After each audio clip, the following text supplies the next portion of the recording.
جیسے ہی وہ گرا تو وہ دونوں یہ کہہ کے بھاگے. کچھ یاد آیا آپ کو؟ کیا وہ کہہ کے بھاگے جب سردار نہیں رہا تو لڑنے سے فائدہ. ہائے ہائے سردار نہیں رہا. اچھا جب یہ بھاگے تو اب ہسٹری دیکھیں. وہ جو خیمے میں یہ منظر دیکھ رہے تھے انہیں جوش آ گیا. جوش آ گیا. بھاگتے ہوئے کافروں کو دیکھا اور انہوں نے کہا بچ کے نہیں جانا چاہیے, بچ کے نہیں جانا چاہیے. اب یہ تعاقب میں پیچھے پیچھے مسلمانوں کے گھوڑے, آگے آگے دونوں کافروں کے. لیکن لاکھوں سلام آل محمد پر ان بھاگتے ہوئے کافروں نے جو جملے کہے ہیں تاریخ نے سنہرے حرفوں سے لکھا. دونوں بھاگ رہے تھے, پیچھے پیچھے تعاقب میں مسلمان, اور آواز بلند ہو رہی تھی بچ کے نہیں جانا چاہیے, بچ کے نہیں جانا چاہیے. اچھا وہ دونوں تھے تو بہادر. اب بھاگتے بھاگتے دونوں نے آپس میں بات کی. میں پوری توجہ چاہتا ہوں کہ یہ پیچھے کون آ رہا ہے. تو دوسرے نے کہا کہ کوئی بھی ہو, علی نہیں ہو سکتے. کوئی بھی ہو علی نہیں ہو سکتے. تو دونوں نے پھر یہ کہا جب علی نہیں تو ہم بھاگ کیوں رہے ہیں. ہائے ہائے ہم بھاگ کیوں رہے. یاد رکھیے بھاگ کیوں رہے. بس کافروں نے اپنے گھوڑے کے ادھر موڑا ہے, ادھر مسلمانوں نے جلدی سے اپنے گھوڑے. لیکن یاد رکھیے گا ہسٹری نے یہ تو بتا دیا کہ ان دونوں بھاگتے ہوئے کافروں نے جو دنیا کو میسج دیا ہے وہ عجیب میسج دیا. ان بھاگتے ہوئے کافروں نے دنیا کو یہ میسج دیا کہ دیکھو علی بھاگتے ہوئے کا پیچھا نہیں کرتے. کیوں؟ اس لیے کہ جو بھاگ رہا ہے وہ زندگی بچا کے بھاگ رہا ہے, اور علی زندگی دینے کے لیے آئے ہیں, لینے کے لیے نہیں.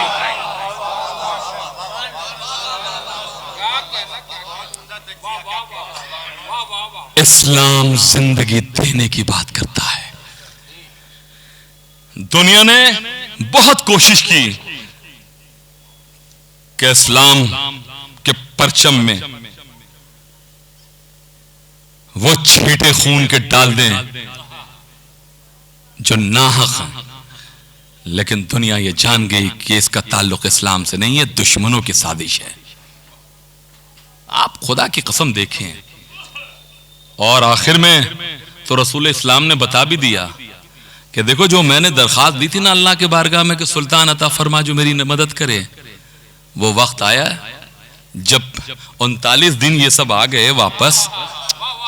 کیا خدا کی قسم آپ دیکھیے کیا تو رسول اسلام نے فرمایا. اب دیکھیے آپ کے ذہن عالیہ میں سب محفوظ ہے, وقت نہیں ہے, شعراء اکرام موجود ہیں اور یقیناً اس مصرے کے اوپر آپ زبردست اشعار فرمائیں گے. دیکھیے یہ جو شاعر ہیں یہ شاعر نہیں ہے, یہ شاعر اہل بیت ہے. اگر آپ صرف شاعر کہیے گا تو پھر بڑا مسئلہ ہے, اس لیے کہ قرآن یہ کہتا ہے کہ میں نے محمد کو شاعری نہیں سکھائی.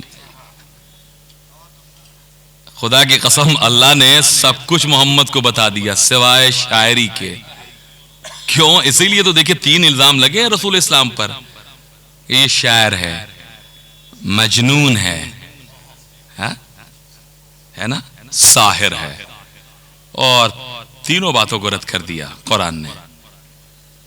حبیب اگر ضابطۂ تحریر میں لانے کے لیے اگر تم قلم مانگو تو تم نعمت کے اثر میں مانگو گے, جنون کے اثر میں نہیں مانگو گے. اور بتا دیا کہ یہ میرا حبیب شاعر نہیں ہے, شاعر نہیں ہے. شاعر دیکھیے آپ معزز سامعین کرام, خدا کی قسم مرتبہ اور بلندی جو ہے وہ شاعر اہل بیت کو ہے, صرف شاعر کو نہیں ہے. اسی لیے میں اپنی تقریروں میں یہ بات کہتا ہوں کہ اگر آپ کو اس بات کی خوشی ہے کہ آپ صرف شیعہ ہیں تو شیعہ تو سب ہے, شیعہ سب ہے, کسی نہ کسی کے سب شیعہ ہیں. اب میں کیا کہہ رہا ہوں, کسی نہ کسی کے سب شیعہ ہیں, لیکن عمل بتاتا ہے کہ یہ اور ہیں اور یہ اور ہیں. اسی طرح شاعر سب ہو سکتے ہیں لیکن شاعر اہل بیت سب نہیں ہو سکتے. شاعر اہل بیت کے لیے طاہر زبان چاہیے اور پاک رزق بطن میں چاہیے, تب جو شعر نکلتے ہیں, اور فکر جب نورانی ہوتی ہے تب جنت میں گھر بنتے ہیں. کیا خدا کی قسم دیکھیے شاعر کیوں نہیں کہا؟ اس لیے کہ دیکھیے شاعری ایک ایسی چیز ہے جس میں مبالغہ آرائی ہے. اب آپ دیکھیے کبھی کبھی آپ نے دیکھا ہوگا کہ ایک نااہل آدمی کو شعر کے ذریعے جو ہے وہ اتنا بلند کر دیا کہ بیچارے لوگ پریشان ہیں.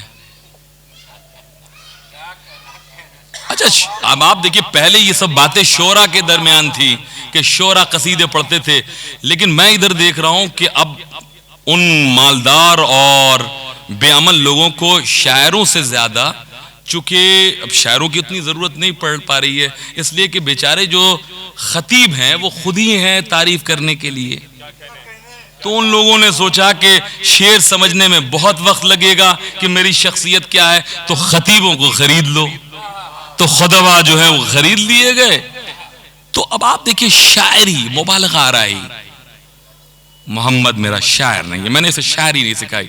بھائی دیکھیے بڑے بڑے، اچھا دیکھیے آپ کیا کہتے ہیں لوگ. بھائی منظر صاحب کہتے ہیں کہ پروانے کو شمع سے محبت ہوتی ہے. خدا کی قسم یہ پروانہ اور شمع، اچھا آپ تو سنتے ہوں گے ہم ہیں پروانے، پروانے ہیں پروانے. پورے دیوان لکھ دیے گئے کہ پروانے کو شمع سے محبت ہوتی ہے. شعرا نے لکھے کہ نہیں؟ لیکن خدا کی قسم پروانے کو شمع سے محبت نہیں ہوتی.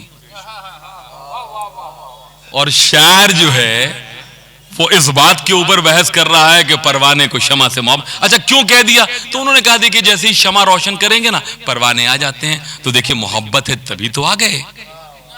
میں کیا کہ محبت ہے ہائے ہائے جبھی تو آ گئے. اب آپ شمع کو اٹھائیے، آپ دوسری طرف لے جائیے تو پروانے بھی، بھائی معزز سامعین، پروانے بھی ہجرت کرتے. کیا خدا کی قسم، شمع کے ساتھ ساتھ تو دیکھیے محبت نہیں ہوتی تو ہجرت کیوں کرتے؟ ہجرت کیوں کرتے؟ تو ہجرت کرنا اس بات کی علامت ہے کہ پروانے کو شمع سے محبت ہے، محبت ہے. شعرا یہ بات کہہ رہے، لیکن میں منبر رسول سے خدا کی قسم کہہ رہا ہوں کہ محبت نہیں ہوتی پروانے کو شمع سے.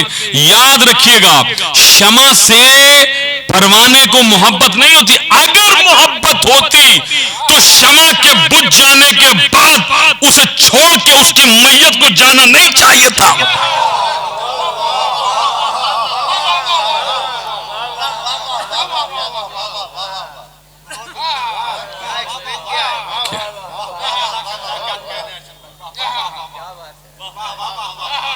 میت کو چھوڑ کر شمع کی چلے جانا اس بات کی علامت ہے کہ انہیں محبت نہیں تھی.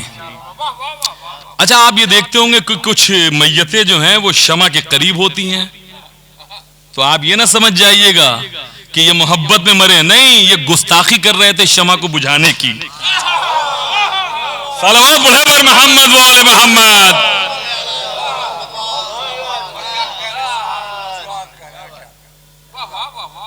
تو معزز سامعین کرام آپ دیکھیں کہ کردار، اسلام کا پرچم کردار سے بلند ہوتا ہے. کردار سے حضرت علی علیہ السلام نے کردار سے اسلام کے پرچم کو بلند کیا. اور یاد رکھیے گا پرچم بلند ہی ہو سکتا ہے اسلام کا صرف کردار سے، کیریکٹر سے. صرف اسلام کا تعلق ہی کردار. اب آپ دیکھیے 40 ہجری کا رمضان ہے نا، آخری مولا کائنات کا. ابن ملجم نے زہر آلو زر ماری ہے، لگائیے نا. اور مولا کائنات خطبہ کیا دے رہے ہیں 40 ہجری کے آخری رمضان میں کہ اے میرے مولا، اے اللہ، جو تیری عبادت کا حق تھا وہ علی سے ادا نہیں ہو سکا.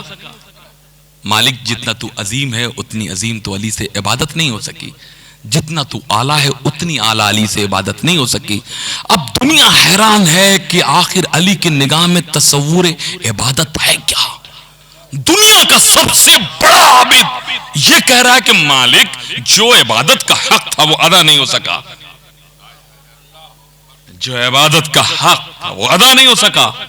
ابن ملجم نے زہر آلود لگائی، مسلمان چیخے، ایک ہنگامہ برپا ہوا، اصحاب دوڑے. ابن ملجم کو دیکھیے کردار کسے کہتے ہیں، پکڑ کے لے کر آئے. امام نے دیکھا